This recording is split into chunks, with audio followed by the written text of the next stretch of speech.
to the 4G and the 5G, and most especially we are having deductions that are done by banks, and as a result of this, the Nigeria Economic Summit Group felt that at a time like this, Nigeria is not yet prepared to go totally cashless. We know that this policy came in first and foremost in 2012, where we had the former CBN governor Sanusi when he brought in the cashless policy. But then, as a result of one or two, backwardness, as a result of some lapses, the cashless policy was actually, being a little bit dropped, where we have few states, the likes of Lagos, Akwa Ibom, where few among the few other states that actually embrace this cashless policy. But we can see that most after quite a number of years, we see the present CBN governor have actually said that it is important that we go into the cashless policy that is utilizing e-Naira, utilizing the digital space, and also making use of maybe the POS and also the ATM machines. But then if we're going to go back time memorial, we will remember that the minimum wage or the minimum withdrawal limit is supposed to be 20,000 Naira through the ATM and the POS machines, and it is expected that from 200 Naira downward that should be, placed in the ATM machine. But for the past few days, there have been chaos, unrest as a result of this Naira not being in circulation as it should be. That is the new 500 Naira, new 200 Naira, new 1,000 Naira, and also the old 200 Naira note that were supposed to be in circulation are still not yet in circulation as it should be. Talking to some few other customers that have actually gotten the old Naira note, that is the 200 Naira note. Some of them have actually, voiced out the fact that some of the 200 Naira notes are either worn out and cannot be used any longer.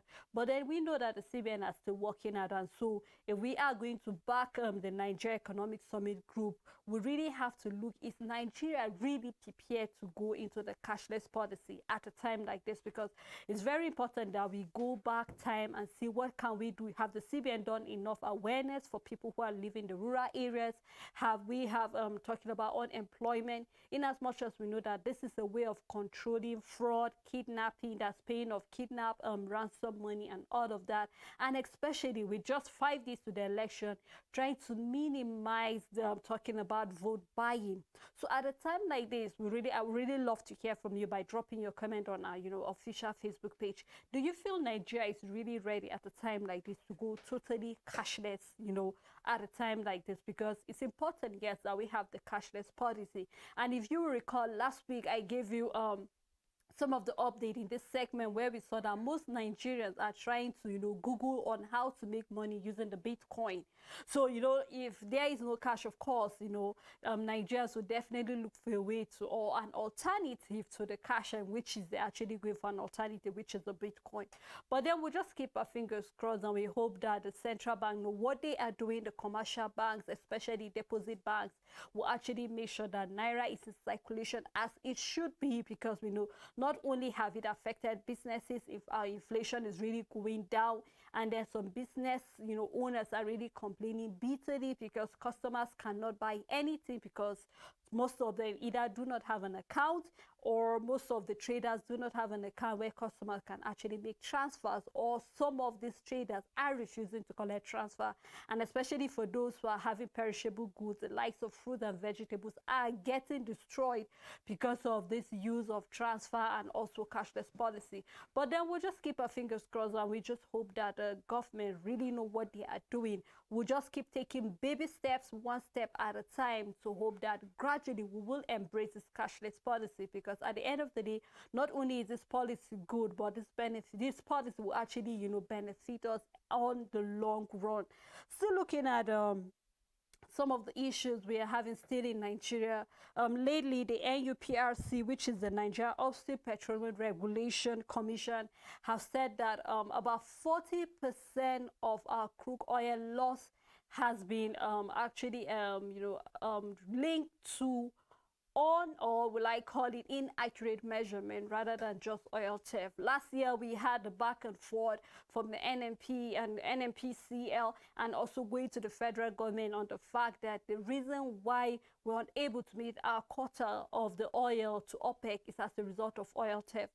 But just yesterday during the meeting by the Nigerian Nigerian Upstream Petroleum Regulatory Commission, they came out to state that during an audit of forexing that was done, it has been, attributed that the reason why we're unable to meet our quota, 40%, is a result of your own oil, will I call it inaccurate measurement, But a lot of people actually come out to say, if really we're unable to measure up our own oil, then how were we able to tell how much of oil we produce on a daily basis?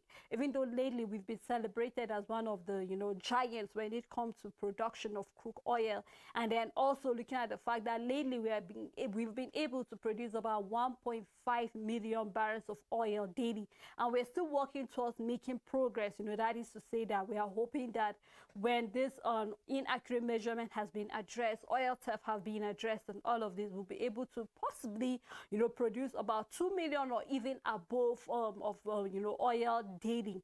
So these are part of the things the upstream the Nigerian Upstream Petroleum Regulator were able to say, and trying to say that some measures have to be put in place. We can see that it's either as a result of oil spillage, and most of all of these things back and forth have actually been attributed to the reason why we're unable to meet our own quota. But then we believe that the Nigerian Upstream Petroleum Regulator are working together with the NNPCL to make sure that all of this is being addressed, that the equipment needed or the technology needed to measure up the oil, to track how much of oil we produce daily, and then how much of oil we export to other countries. So these are part of the things that will be addressed, and we are hoping, because we know clearly that oil is actually one of the big source of income in the country. So if we do not give it all the attention it needs, it's a matter of time we'll be running out of one of our biggest, we're talking about what actually contributes to our GDP. So all of this is the federal government together with the NNPCL and the Nigerian Upstream Petroleum Commission are trying to work tirelessly to make sure that they address all of these things, and then we'll be able to have a very smooth when it comes to production of our crude oil. And then with all of these steps being put in place, we'll see that we'll be able to have our own refineries, purify our own oil, and then every other resources that will be brought out from the crude oil, we'll still have it in the country, rather than exporting and still importing crude oil, importing petroleum back into the country. So these are part of the steps that will be put in place by the Nigerian Upstream Petroleum Regulatory Commission. And I would like to take us further to we will recall last year, around June down to November, there was a heavy downfall, and at September we had flood that actually destroyed lots and lots of properties, and also took lives of people, destroyed farmlands, and also quite a number of destruction was being done by this flood. And recently, last year, November, we heard the finance minister give a total sum of what was destroyed, which was about $6.68 billion was being lost. That is talking about live properties, crops, and everything being summed up together. And some of the I took my time to actually see some of those things that were being affected by the flood. That's the likes of, we had about 1.4 million people were being displaced by the flood. We had about 603 people were killed, and then we have over 2,400 were being injured as a result of this flood. And so recently, the Minister of Water Resources, as in the person of Engineer Suleiman Adamu, came out clearly, quoting the World Bank again to give us the statistics that about $6.68 billion was being lost as a result of that. And so he took his time to actually give the statistics again, just to remind us, because recently we had a report coming from NIMET when they said that we'll be having rain earlier than usual. That is to say that rain will be coming maybe possibly from March, which we even saw early rains in January in some part of the country. So you could tell that with all of this, hands need to be on deck. We need to do all we need to do, because agriculture happens to be one of our major source also of income. So we need to do all that is needed.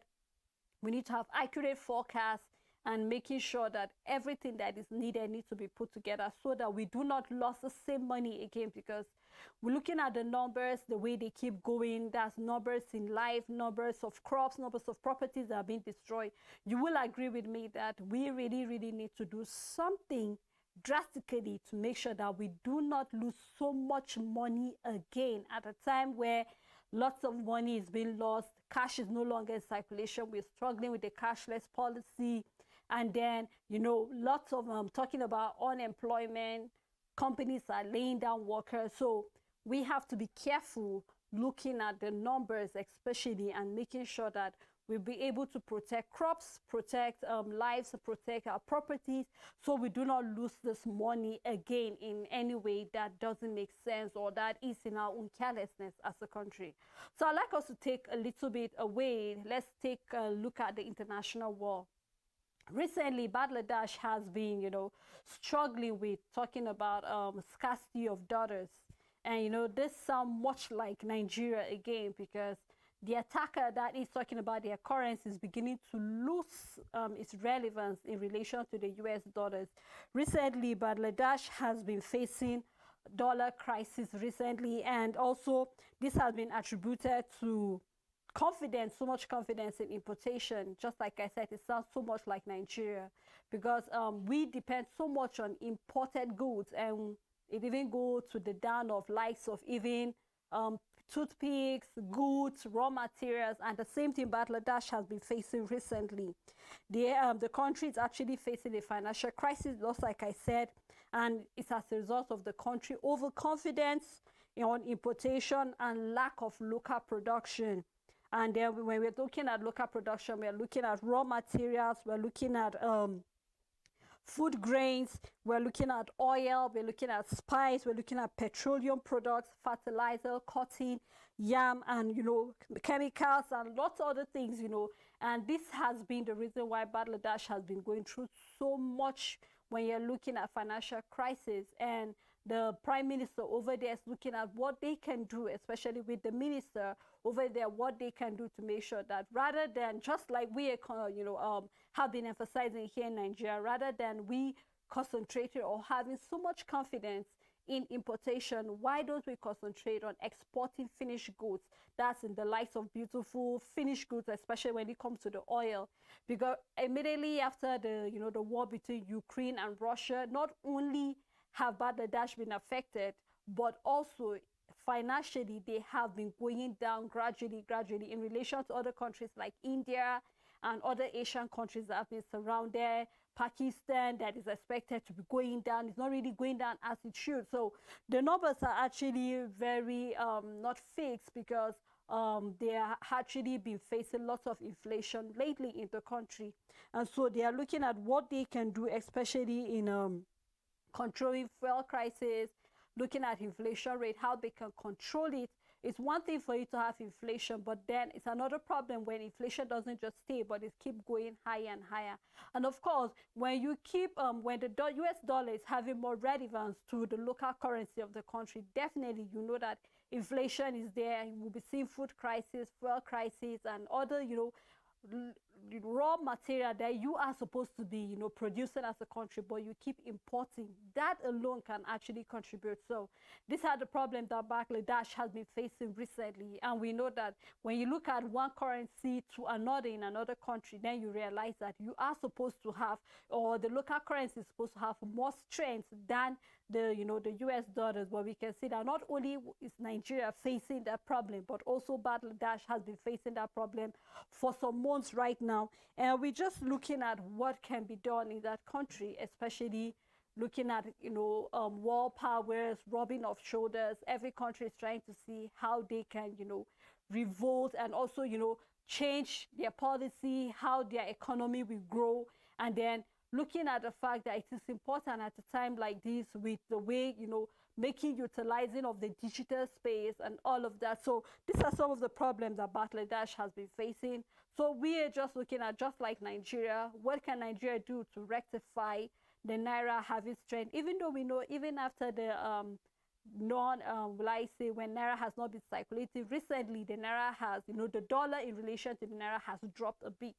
But then there are still more steps that need to be put in place, just like we are looking at Bangladesh that have been facing some financial, crisis as a result of their overconfidence in importation rather than their raw materials. And I think if you are going to give advice to Bangladesh, just like Nigeria, there are some key points that we have been pointing on how to make the economy stronger, and that is producing more than you actually, import into the country is very important. And then also looking at what can you do, consumption of your locally made things, because I believe that just like Nigeria, Bangladesh have something that they produce locally. So I think at a time like this, it's important that they concentrate on their own locally made, products, consuming of their locally made product. That is, they have to concentrate on boosting the agriculture sector, that is, so they don't have to import petrol, they don't have to import foodstuff, they don't have to, especially grains. When we look at food, we're looking at grains and also oil, cotton, yam, and all of this. So these are some of the steps that need to be taken by the government of Bangladesh in able to control the inflation rate, and also in able to make sure that there is a balance in the economy, so they don't keep losing over and over, and so that the local currency can actually have more strength. So I think this is how far I can take you on the segment business and finance. Thank you so much for keeping a date with me. For those who do not know, we are always on air every 2:30 p.m. You can drop your comment on Facebook, you can drop it on also YouTube, and also any recommendation, what you feel we should do better on the show. We really welcome all of your suggestions. Until I come your way again next week, Monday, do have a blessed afternoon.